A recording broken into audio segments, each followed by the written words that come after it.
salutations, Ravage Rider here. In my last video, I talked about the Cobb tune and my experience with that, and I also mentioned that I added a few more modifications. In this video, I'm going to go over those modifications, and the results may just surprise you a little bit. They definitely surprised me.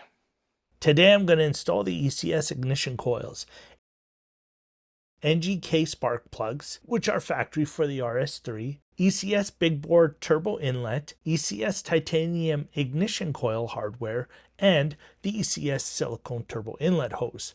I start by removing the factory accordion style inlet hose. One side is a 7mm, and I use a hose clamp pliers for the other side. I now have access to remove the factory turbo inlet. This requires a T30 Torx socket. With the bolt removed, you can twist the factory inlet clockwise to unseat it. Then I remove the PCV hose. This is quite snug, but with some force and patience, it will come off. Because the ECS big bore turbo inlet does not come with the O-ring, make sure to take it off the stock inlet and add it to the new ECS inlet. The new ECS turbo inlet was not the easiest to install. It doesn't have a chamfered thread like the factory inlet tube, and it must be aligned perfectly and pressed in true. Be patient and you will get it. The PCV hose will go in a lot easier than it came off, and then install the factory T30 bolt. The silicone inlet hose is pretty easy to install, as are the new spark plugs and ignition coils. And since I already have a video of how to install the ignition coils and spark plugs, I'm just going to direct you to the link in the upper right hand corner.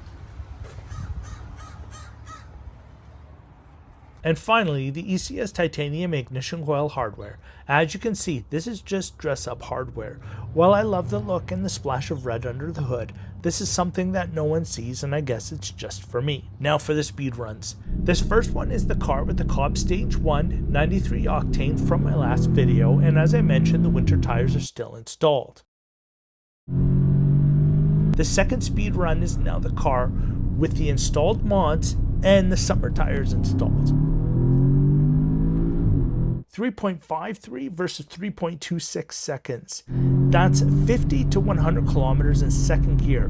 Going from stock to stage 1 showed an increase of 3.4%, and now these mods plus the lighter summer tires give me an increase of 8.3%. I was really quite surprised by this gain. This is definitely one of those situations where the sum of the parts are greater together. Well, that's it for this one. Thanks so much for watching. Please like and subscribe, and we'll see you in the next one.